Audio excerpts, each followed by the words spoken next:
Hi అండి, నమస్తే. ఈరోజు నేను ఒక గ్లాస్ సన్న రవ్వతోని ఉప్మా చూపిస్తున్నానండి. స్టవ్ ఆన్ చేసేసుకొని డిష్ పెట్టుకున్నానండి. ఇందులో ఆయిల్ వేసుకోవాలి. ఇప్పుడు ఆయిల్లో ఈ రవ్వను వేయించుకోవాలి. స్టవ్ స్లిమ్లో పెట్టుకొని వేయించుకోవాలండి.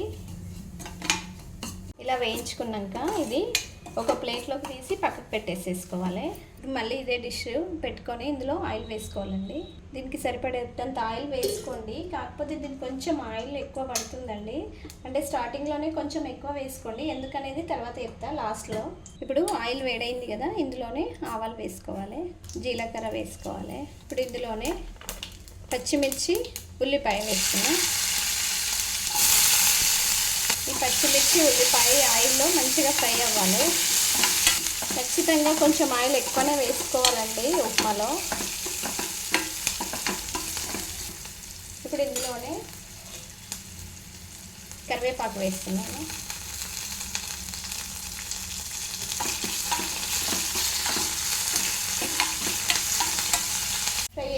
ఉల్లిపాయ, పచ్చిమిర్చి ఫ్రై అయిపోయినాయండి. ఇప్పుడు ఇందులోనే నేను కారం వేస్తున్నాను. 1 స్పూన్ కారం తీసుకుంటున్నాను. అలాగే దీనికి సరిపోయేటంత సాల్ట్ వేసుకోండి. పిల్లలు ఉప్మాను కంప్లీట్గా అవాయిడ్ చేసేస్తారండి. అందుకనేసి అసలు ముట్టుకోవట్లేదు ఉప్మా. అందుకే ఏం చేద్దామని ఆలోచిస్తే నాకు ఒక థాట్ వచ్చింది. సండే రోజు చేసి మా పాపకు పెట్టా. చాలా బాగా తినేసిందండి. ఇలా ఉప్మా వేసి పెడితే ఇంకా వద్దనకుండా మొత్తం తినేసింది. అందుకే మరి ఒకసారి ఒక వీడియో వేద్దామనేసి చేస్తున్నాను. మీరు కూడా ఇలా చేయండి, పిల్లలు వద్దనకుండా తినేస్తారు. అంత బాగుంది ఉప్మా. ఇప్పుడు ఇందులోనే అల్లం వెల్లుల్లి పేస్ట్ వేస్తున్నాను. కూడా కొంచెం ఫ్రై అవ్వాలి. ఈ ఉప్మాలో అల్లం వెల్లుల్లి పేస్ట్ మంచి టేస్ట్ని ఇస్తుందండి. నాకైతే చాలా బాగా నచ్చుతుంది. గ్లాస్ రవ్వకి 1.5 గ్లాస్ వాటర్ తీసుకుంటున్నాను. అంటే ఇది మెత్తగా ఉండదండి, ఉప్మా డ్రైగానే ఉంటుంది. ఇందులోనే ఉప్పు, కారం వేసేసినానండి. మరుగుతున్నాయి కదా, ఇప్పుడు ఇందులో ఈ రవ్వ వేసేసుకోవాలి. ఇది మంచిగా కుక్ అవ్వాలండి రవ్వ. మీరు కావాలంటే ఇంకొంచెం వాటర్ ఎక్కువ తీసుకోండి. మా పిల్లలు మెత్తగా అయితే తినరు ఉప్మా, అందుకని కొంచెం డ్రైగానే వేసేస్తున్నాను నేను పొడి పొడిగా. మధ్య మధ్యలో కలుపుతూ ఉండండి. ఇదిగోండి పొడి పొడి అయింది ఉప్మా. చాలా అంటే చాలా, కొంచెం పచ్చిమిర్చి వేసినా కొంచెం ఎండుకారం వేసుకోవాలండి. చాలా టేస్ట్ ఉంటుంది ఉప్మా. ఇప్పుడు ఇందులో నేను 2 ఎగ్స్ వేస్తున్నాను. ఇది పగలగొట్టుకొని వేసేసుకోవాలి. ఎగ్స్ వేయడం ఏంటి అనుకుంటున్నారా? చాలా బాగుందండి. ఇలా ఎగ్స్ వేసి చేస్తే అసలు ఉప్మా అంటే ఎవరు నమ్మరు, అంత బాగుంది. ఇలా వేసుకున్నాక దీన్ని ఇలా మంచిగా కలిపేసుకోండి. మీరు కావాలంటే ఇంకొక ఎగ్ కూడా తీసుకోవచ్చండి. నేనైతే 2 ఎగ్స్ తీసుకుంటున్నాను. ఇది స్మెల్ కూడా రాదండి, ఎందుకంటే నేను స్టార్టింగ్లోనే ఆయిల్ ఎక్కువ వేసాను. నేను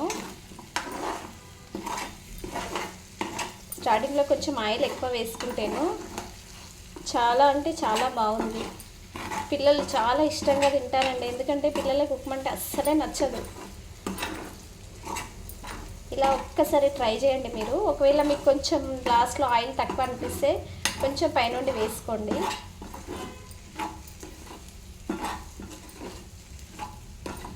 ఇది మంచిగా కుక్ అవ్వాలి. ఇంకా ఇలా కలుపుతూ ఉండాలండి పొడి పొడిగా. ఎంత అంటే అంత బాగుంటుంది ఉప్మా. పెట్టి ఇంకొక 5 మినిట్స్ కుక్ చేసుకోవాలండి.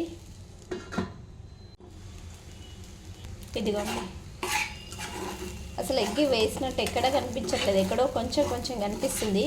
కానీ టేస్ట్ మాత్రం కంప్లీట్ చేంజ్ ఉంటుందండి ఉప్మా. చాలా అంటే చాలా బాగుంది. నేను చెప్పడం అని కాదు, కానీ మీరు ఒకసారి ట్రై చేసి చూడండి. చాలా బాగుంది.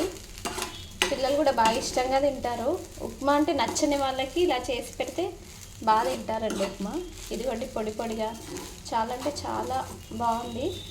ఇలా కలుపుతూ ఉండాలి, లేదంటే కొంచెం అడుగంటుతుంది. మా ఛానల్ని సబ్స్క్రైబ్ చేసుకోండి. ఇలాంటి మంచి మంచి వీడియోస్ ఇంకా చాలా చేసి చూపిస్తానండి. అంటే కొత్త కొత్త ఐడియాస్తో మంచి మంచి బ్రేక్ఫాస్ట్ అన్ని రెసిపీస్ చూపిస్తానండి నేను. ఇంతే అండి.